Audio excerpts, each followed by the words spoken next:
principal. Et... Ouais, t'as ça et t'as le 6. Et j'ai l'impression que t'as Renault Alpine Dacia dans le 6. Et sinon, t'as quasiment.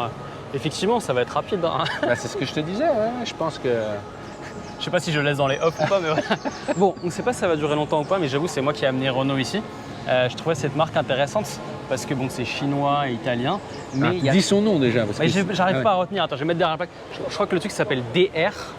Et le nom, hop, je vais mettre là. Je pense que ça va être marqué là.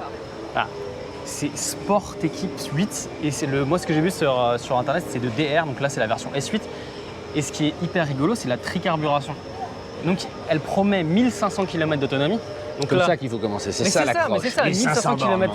Avec 3 moteurs, c'est pour ça que j'essaie de te la vendre par rapport à la C6, tu vois, 1500 Non mais je découvre, km, là franchement je la connaissais même pas. Et donc elle est GPL, ouais. Essence, électrique. GPL, ouais. Essence électrique. Électrique, donc tu as 3 moteurs là-dessous. Ouais. Je regarde de nouveau mes petites notes, mais normalement c'est ça, tu as 3 moteurs. Et effectivement, leur but c'est vraiment d'avoir, voilà c'est ça, essence, GPL. C'est toi qui sais là-dessus, vas-y. Et de ce que j'ai lu, il va y avoir une banque italienne en fait, qui permettra d'avoir des locations et ils vont prendre une grande partie de la marque. Donc je sais pas, ça risquerait d'arriver en France. Typiquement, tu vois, c'est un peu étrange. Ici, on est sur le stand Crédit Agricole et la banque dont je te parle, c'est FCA Bank. Et le but après, c'est qu'elle soit en location. Et j'avoue, le côté tricarburation, on en parle souvent avec tout ce qui se passe aujourd'hui. Est-ce qu'il faut une full électrique? Est-ce qu'il faut une 85? Là, le GPL, on l'a essayé sur le Jogger, c'est quand même une solution. Si tu peux quand même, t'as pas de GPL, tu as de l'essence. Et si tu n'as pas ça, tu as encore donc tu es une plug-in hybride. Je pense que tu auras peut-être 50 ou 80 km d'autonomie. Mais ça te permet tout cumulé d'avoir 1500 km d'autonomie.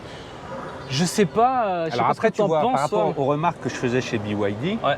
Là, tu sens la copie. Là, tu sens effectivement un assemblage. Sur le body, il y a du Sony. Non, mais voilà, tu vois, typiquement, là, encore une fois, je suis juste dans les impressions, ouais. je précise. Mais tu dis, ok, d'accord, ça c'est un assemblage, c'est propre, mais franchement, ça paraît pas à niveau. Ce qui est intéressant, c'est la tricarburation dont tu parles. C'est ça, c'est vraiment ça. Après, c'est un gros SUV sans charme, hein, il faut être un peu honnête.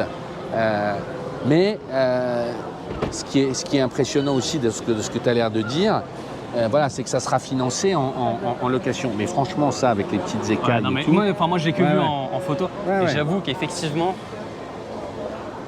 Et tu as vu même la manière dont c'est peint, c'est assez spécial. Hein. Mais tu vois, là, tu te dis, bon, il y a encore du boulot.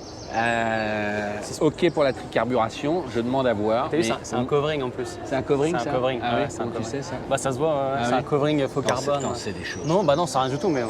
Bon, sur ce stand, il y a d'autres choses, donc je vous invite à aller voir la prochaine vidéo. De toute façon, il y a une playlist. Hein. On va se faire la Fisker. La Fisker. Allez.